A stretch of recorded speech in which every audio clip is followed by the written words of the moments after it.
Broads Media.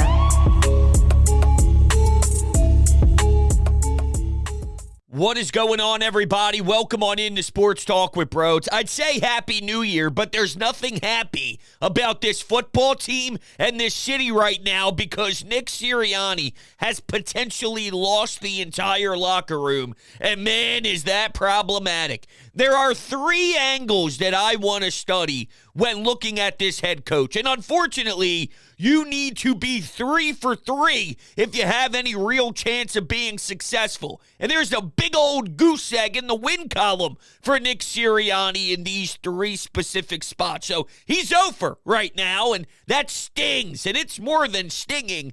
It raises serious, deep internal questions that Howie Roseman and Jeffrey Lurie need to ask themselves. Oh, no doubt about it. You know, I'm under the impression, and don't get me wrong, I know I'm getting ahead of myself, but they are so pathetic that these are the real thoughts that pop up legitimately when it gets this ugly. And normally this town runs off emotion and you can see a knee-jerk reaction.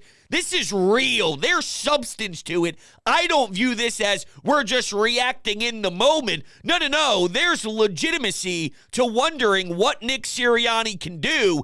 And this goes back to his introductory press conference that half the fan base despised and the other half was willing to give him an opportunity to prove his worth. But there's something about the way he carried himself that questioned a good portion because it wasn't about what happened when things were going well. It's, does that work when it's bad? Does that work when it's tough? Does that work when the entire locker room is going through a spiral? Can you stop the nosebleed, or does the bleeding occur nonstop and now your entire kitchen has blood? You're swimming in it. You're swimming in it because you can't stop the nosebleed. And now A.J. Brown and Nick Sirianni beef again. Last week, I was criticizing the wide receiver more than anybody else. Like, dude, be a better teammate. Poor Devontae Smith has to answer questions about you because you're unwilling to stand in front, even if it's not nice things to say. As a pro athlete, figure it out. All right, give us player speak, but at least stand in front of that locker, because the way I look at it, nobody wants to do conditioning. Nobody wants to do the grind work during the dog days of training camp. But there's something about the bond that brings you together when you go through stuff that you don't really want to do, but you do it together. That's media. Nobody wants to stand in front of the mic and answer all those questions with 50 reporters in your face after you just lose an emotional game.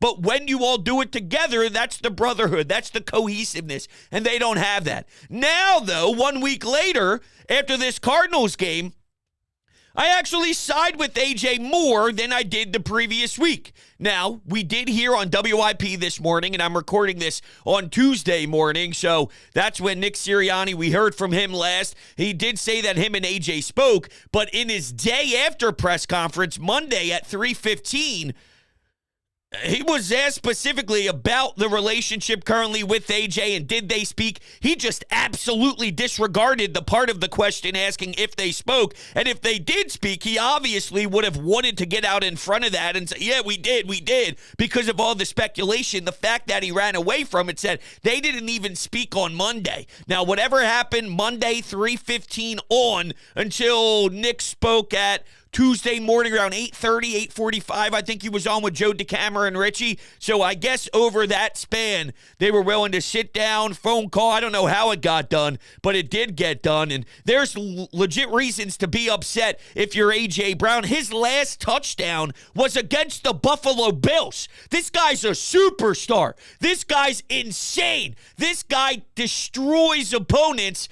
You cannot have him not having a touchdown for this long. It's absurd. And it goes together with this stat. And I'll get to the three angles to look at with Sirianni in just a moment here.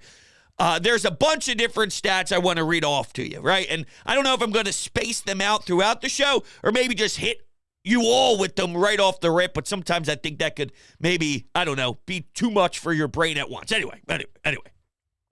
This is from Zach Berman's piece. The Eagles have had third downs with 15-plus yards to go 19 times this season. They've attempted a pass with air yards of greater than 7 yards 5 times. They converted on 3 of those plays. So they're 3 for 19 when it's third and 15-plus yards. And they don't throw the football in the air to beat the sticks. They play very, very scared football. They don't have trust in anything that they're doing. And I don't think if you're on the side of, whoa, Jalen stinks, and I don't believe in Jalen, because I don't know what the percentage is. There are Jalen haters out there that think it's more on him than Nick Sirianni. And that's just not the case. The offense is a coaching problem. There's too much talent for you to be that bad. Quarterback running the football twice, a screen pass that gets Devontae Smith hurt, and he actually tried to justify it after the game, thinking that those were aggressive plays. Aggressive!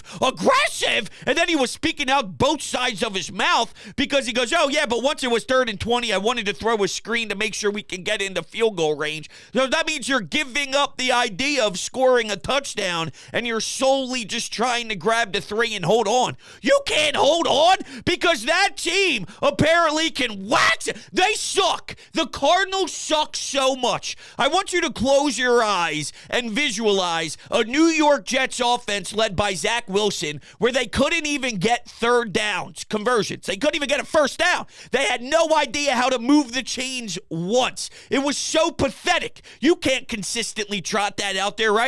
That's the Cardinals. You may not think after that game that's who they are, but they're closer to that than they are a respectful offense. And Jonathan Gannon took what Nick Sirianni did last year, milking the clock, putting together drives, 8 minutes, 9 minutes, close to 10-minute drives, and he worked you down to death. And man, Nick even admitted it in his day after presser. Hey, they just called things that worked against what we were calling. So you got outcoached. You legitimately admitted that, hey, I got outcoached. And while we all saw it, and we all saw the film, now you have to try and get this locker room to buy into your mess.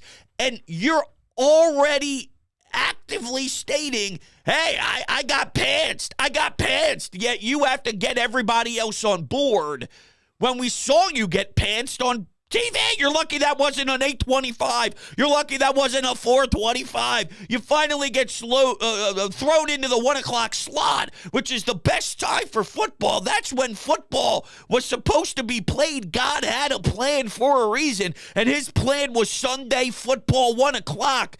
And man, it was just disgusting. Okay, here's Jeff Kerr of CBS Sports. The Eagles are the second team in the NFL history to start 10-1 or better through 11 games and finish the season with 5+ losses. The 1986 Jets are the other. They went 10-6 and they lost in the divisional round. I've almost pretty much gave up the idea of games this season. It's irrelevant to me. I don't care about a game against the Giants, which they may lose. I don't care about a first-round playoff game right now. If they go whoop ass, then I'll feel differently. Not against the Giants. I'm saying if they win a first-round game and they absolutely dominate and look great, which won't happen, by the way. Obviously, I'm just being very clear. That would never happen. I'm saying that's what would need to happen for me to have some sort of optimism. But I've almost wrote this thing off, and now we're discussing what you do with the coaching staff. And the OC and the DC being gone is the most smack-you-in-the-face reality to ever exist.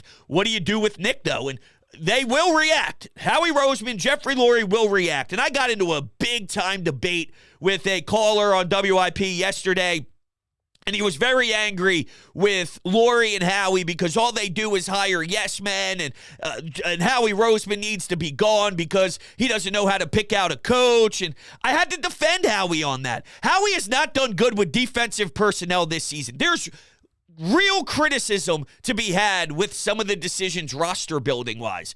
But he's a magician with the cap, and Doug Peterson won you a Super Bowl. Chip Kelly was the sexiest hire they've ever had, and at the time of him getting picked from college, I think this fan base was all on board. That was the sexiest head coaching hire in the history of the NFL that year.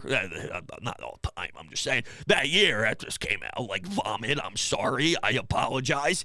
And okay, first couple couple years, you're getting 10 wins and all. Andy Reid, they do a great job, and they do hire yes men. So you're not even wrong with that assessment. They do hire yes men. Mike Tomlin would never come here. Harbaugh would never come here. There's guys that want a lot more power. Bill Belichick, he wants to be a GM and a coach. Howie's not giving up that power. So there's no doubt that they want to still be in charge of this thing, and they don't want someone with such a big head and a big ego, whether they're great coaches or not, to overstep what's in that front office. And you know what? There is something to that. All right, I will admit that I put that to the side. But until they start getting the worst coaches to ever exist, and while Nick Sirianni fell apart, and this is why I understand it sounds hypocritical and it sounds like you're sort of talking out of both sides of your mouth as well, you did get to the Super Bowl with a double-digit lead last year at half. You were 2 quarters away from doing it. You have to imagine that there's something to that. And if your response is, yeah, he had good coordinators, it wasn't Sirianni. Sirianni led the crew well last year with 2 good coordinators. If you need a good coordinator offensively for Nick, does that mean you have the right head coach because teams are going to constantly pluck from your staff? It's a great question, no doubt. But there is something to be said about being a really good leader head coach, and he has when it's gone well. When it goes south, he can't get it back on track. Does that mean he deserves to get fired? Does he earn the respect to at least try to work out of it? I lean towards that. I lean towards the latter. I lean towards Howie and Laurie, giving him a chance with 2 fresh new coordinators to maybe get this thing rolling. And from there, next year, it obviously you can't lose respect and you can't lose the spirits. They lost the personality of this team. And Nick, this is it. You're coaching for your job to make sure that your seat doesn't get hot. It does need to be that level of sort of accountability currently, because you're not just losing football games. And let's get to these angles here. There's 3 parts of this that you are struggling big time. Doesn't mean he can't fix it. Doesn't mean he can't figure it out. This year, I don't think he fixes it. I'm just saying for the whole, should he be fired? Should he not be fired? I get it. I do. I get it. But, you want to be an organization that just turns over the leaf every single 3 years and all that. And, well, if you don't have the right guy, you don't have the right guy, bro. I know. I see. I know. That's why it's very difficult for me, because all the things I'm saying, and maybe I should just believe my gut. Maybe this right now is the wake up and what I needed. This is the smack. Yo, bro, come on, man. Listen to what you're saying. Stop being blinded. In what world do you give him a longer leash after you're about to explain, after teasing it for the first 13 minutes here, why this is crap from your head coach?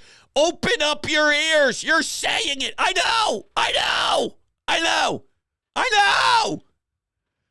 Okay. All right, ready?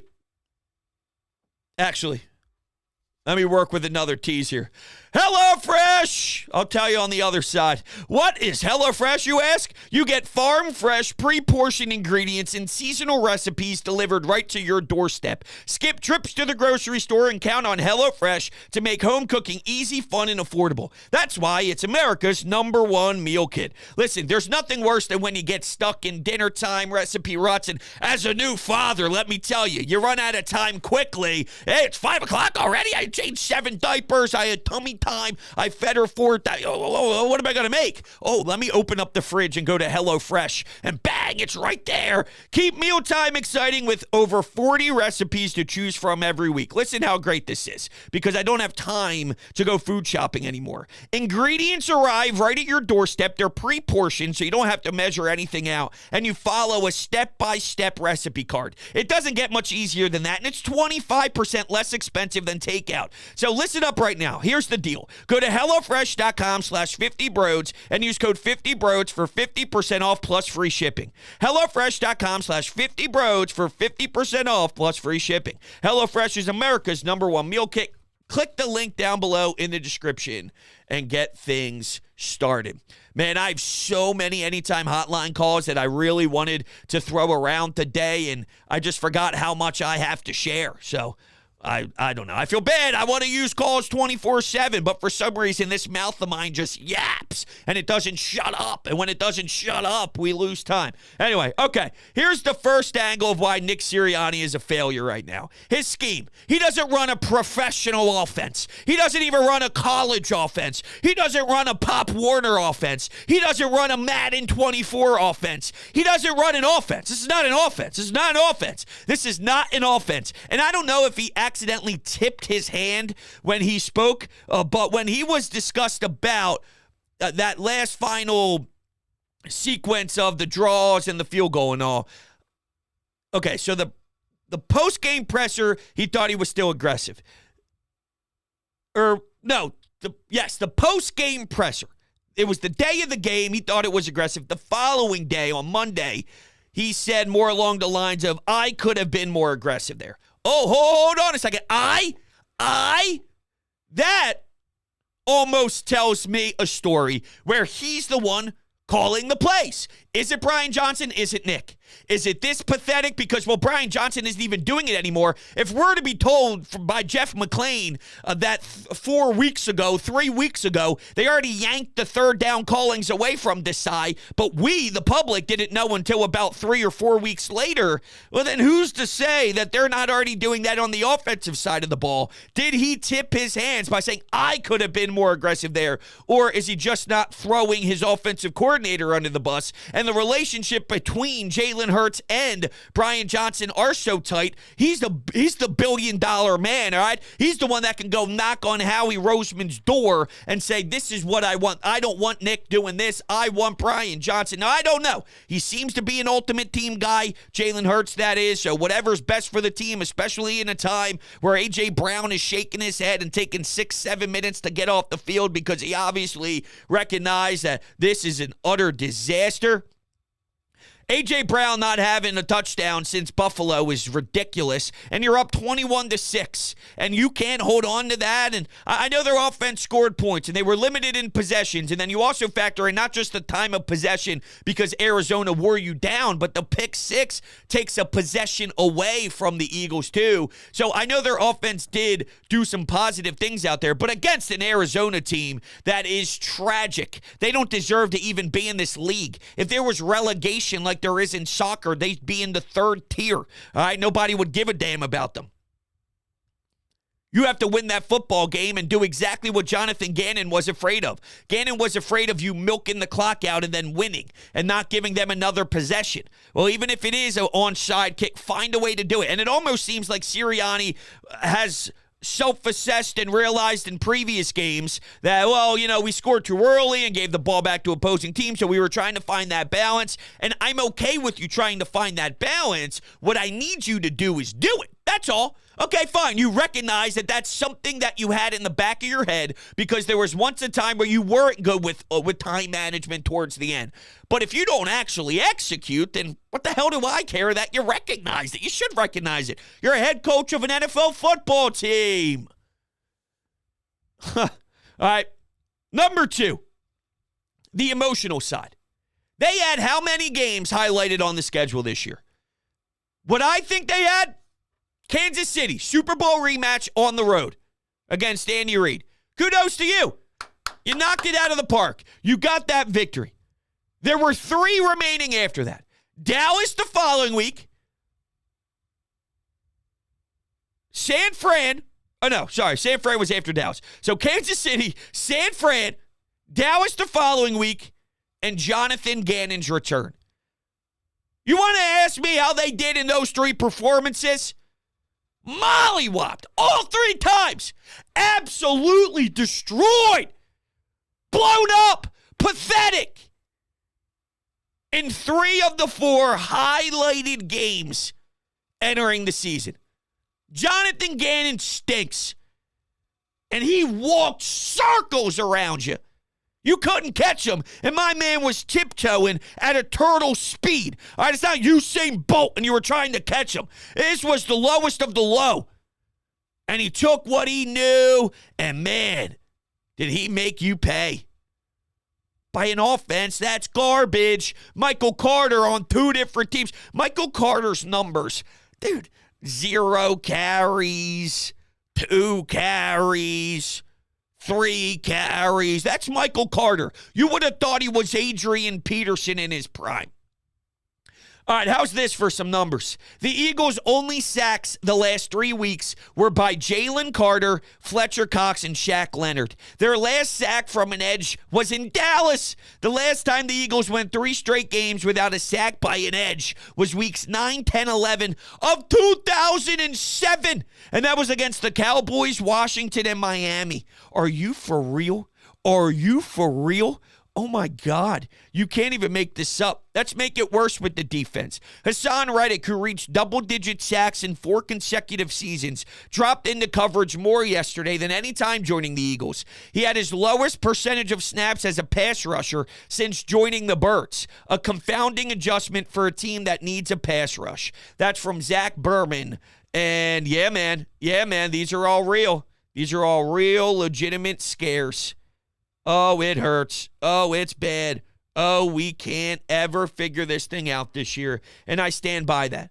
All right. So, angles so far. Scheme 1, the emotional side 2, failed in both departments. And then 3 is the in-game management. All right, timeouts. They don't know what they're doing. They're not on the same page. It's a 3rd down. They got to call timeout. I mean, it's so bad. And then they don't even know who's on the field late in the 4th quarter. There's 1 game left, fellas. Ladies and gentlemen, there's 1 football game left in the regular season, and we're still trying to figure out what plays are happening and who needs to be the personnel. It's totally unacceptable.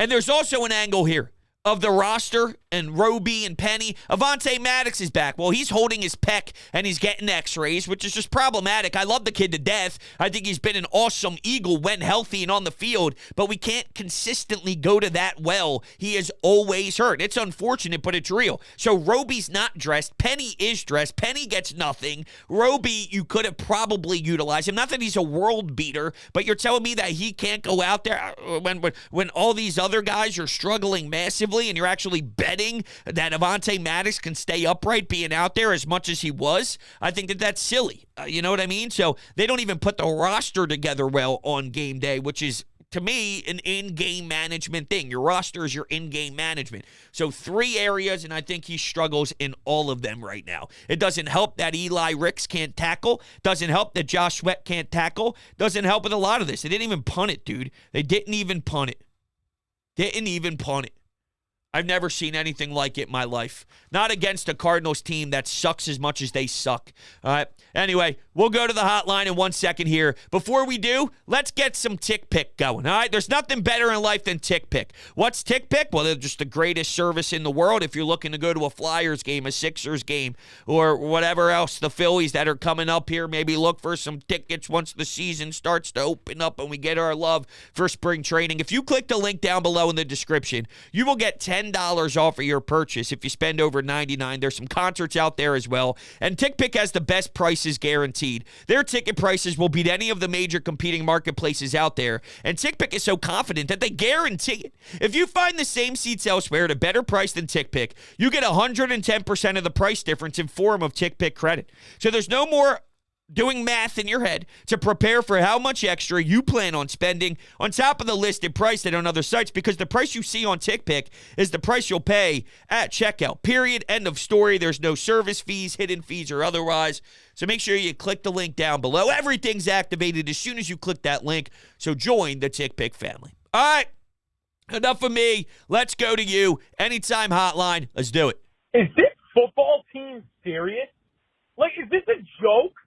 Listen, I get it. We all saw it. We've seen it all year. This team has not played great football all around all year long. We saw it against the Giants. This is not a good football team. We know this.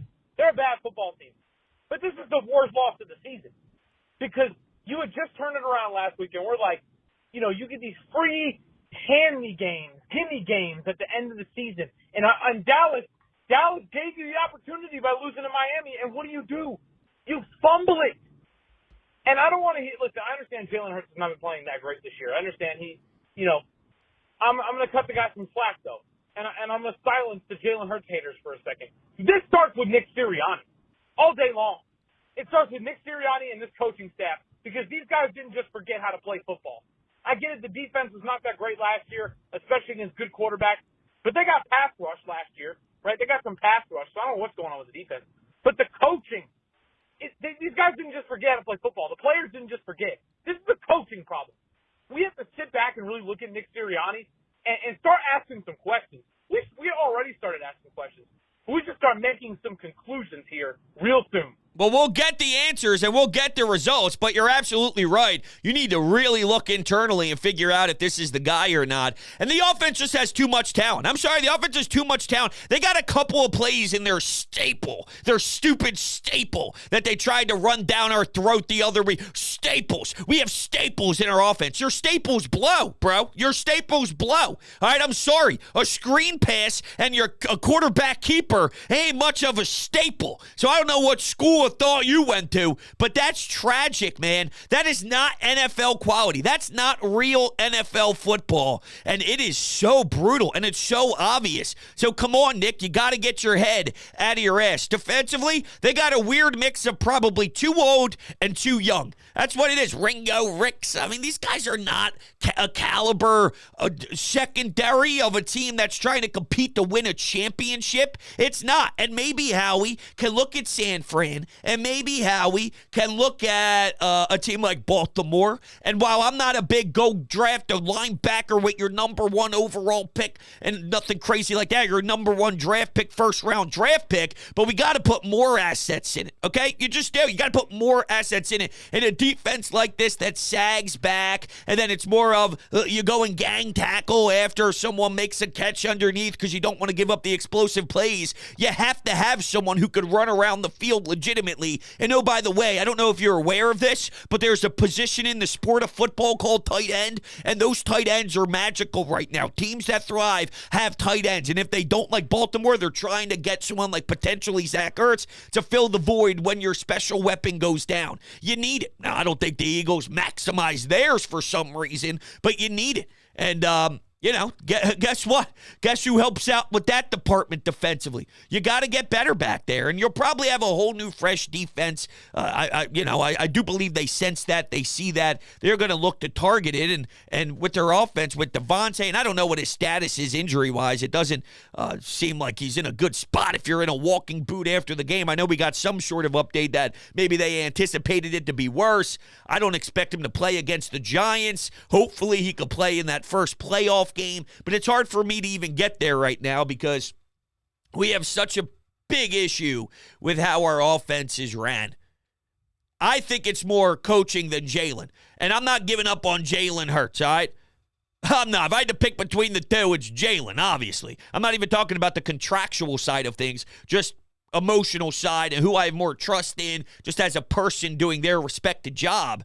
I'd have to see Jalen and an offense look like this against another offensive mind, and an offensive mind that I at least value, right? If it's someone who isn't very good and someone I don't have trust in, and by no means do I think going to Brian Johnson was a bad idea. All right, teams, they hire within all the time. They hire a quarterback's coach to be an offensive coordinator. That's a natural transition. That's a natural upgrade, especially one that has such a close connection with, like Jalen and Brian Johnson do. That's not some sort of flawed mentality as a top two, the Howie and Jeffrey Lurie combo here. I'm okay with that. The Desai one was very fluky, and they were very open about that, using Adam Schefter as a mouthpiece to claim that they didn't really get an opportunity to hire who they wanted to hire because of the way the Jonathan Gannon Super Bowl mess ended. They told you how they felt about that. So, there's a lot of offense here, and they're just not getting the best out of them. So they need to. They need to get the best out of them. They need someone in here to help out Sirianni and get a grasp on things. And that's more big picture. I've kind of given up on the short term, and that's sad. It's sad to say, but I can't think about anything real with this team, playoff-wise. So that's all I have. It's time to move on. Nick Sirianni, Jalen Hurts, Sean Desai, Matt Patricia. Everyone. It's time to move on. Everyone. I don't care. I don't care. If we can fire Doug Peterson and release Carson Wentz, who won us the Super Bowl, not Carson Wentz so much, but got us pretty much locked up for it, then we can get rid of these guys. And I don't know. I don't see it from Jalen Hurts. I didn't see it in the Super Bowl either. So before you say that, I didn't see it in the Super Bowl. That fumble cost us the whole fucking game. Whoa, whoa, whoa, whoa, whoa. Jalen Hurts balled out in the Super Bowl. He did have a costly mistake, but to act like you didn't see Jalen Hurts was one of the greatest players in all of football last year. I think you're being too harsh. Now, this is going extreme. I'll let you continue, but I think we're going way overboard here on Jalen Hurts. You didn't have any respect for what he did last year and didn't see greatness last year. That's just crazy. I'm sorry. That's not actually watching the game and coming up with substance. That's not. There's just no way. You could say that he played great and he had one costly turnover that wasn't really about his brand last year as a quarterback, and that hurt the team, and it was devastating. Absolutely. But that doesn't then take away all of the insanity. Did Tom Brady ever have a turnover in a big-time game before, right? Like, come on now. Not that Jalen's Tom Brady, but one turnover doesn't tell the entire story. It's just part of the sport. It sucks, but it's part of the game. We win if he doesn't fucking have butterfingers. So, at the end of the day, I think it's just time to move on. And where do we go from here? I don't care. We could be 3-15 for all I give a damn. It's time to move on, or whatever it is now, because the NFL couldn't just be OCD-like and right down the middle, 8-8, 16 games. It was perfect that way. Either way, I'm done with the Eagles. See you later. All right, I appreciate the call. I don't know where the record thing came in at. That just came out of nowhere. Like, oh, by the way, I also don't like 17 games. It just seems so distant from the other topic. I'll chalk that one up to you needed that. You just needed to get everything off your chest, and you don't really mean it. It was just like, just like an irrational moment. You needed to get something off your chest and just scream. You didn't even know what you were saying. You didn't process what you were saying. Jalen Hurts doesn't need to go anywhere. You signed to a contract. Oh, get out of here. We don't want you. Stop. I use this as therapy. I allow others to use this as therapy. So by all means, you got your job. You did your job. You got that out of you. You did what you needed to. You didn't mean it, though. We'll take one more. Bros, this team sucks. This team sucks. This is not a good football team. They fooled us for the first 11 weeks of the year. They were finding ways to win. This is not a good football team. What just happened today is one of the most embarrassing losses that I had to sit here and take as an Eagles fan in all my years of watching. It's just embarrassing. I thought for sure they would win this game up 21-6. Even though they weren't playing fantastic up 21-6 at half, I thought I was still feeling pretty confident.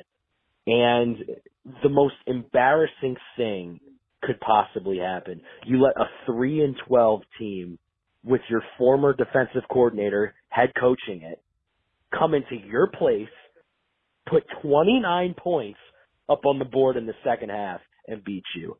That is so fucking embarrassing. And I can't believe I'm saying this, but I'd almost put Sirianni on the hot seat. I think there has to be some type of conversation now where if the Eagles come out next year and they go 7 wins, 7-10, 8-9, he could be fired. He really could be fired next year. Okay, I think that timeline's fair. And that's probably what I lean. I guess if you want to take anything away from this show, that's what it is. I'm just as angry as everyone calling for his job. I think I'm leaning to give him more, even though I'm understanding that all of the criticism is so fair and so logical and so real. Maybe I should just acknowledge that. But for some reason, I'm distancing myself from that because, well, turnover every single second isn't good for an organization either. He did make the playoffs 3 straight times. Today's not the day to have that conversation at all. And he almost won a Super Bowl last year. And you can make the argument there's a lot of coaches that have won a Super Bowl that aren't necessarily that worthy of having. You could do better than Mike McCarthy. That guy has a Super Bowl. You could do better than Doug Peterson. That guy has a Super Bowl, right? So it doesn't mean you weigh that Super Bowl the same automatically. I guess. Mike Tomlin's a phenomenal coach. He's not winning a Super Bowl every single year. Same with what's happening down in Baltimore. I guess. Everyone wants to give the crown to San Francisco. When did they win the Super Bowl? Did they win it last year, the year before that? I'm just asking questions. That's fair. It's all fair. I'm distancing myself, though, from it for some reason. All right, everybody. And I don't even have faith in the guy at all. Just basing it off the track record. All right, everybody. We'll continue this conversation. Trust me, it's not going anywhere. Love you guys to death. I appreciate you. You know that. You guys are fantastic. I hope you all have a happy new year, had a great New Year's Eve, and transitioning into 2024. I hope you guys enjoyed it, and here's to another year together. I really appreciate all of it, and we'll be talking soon.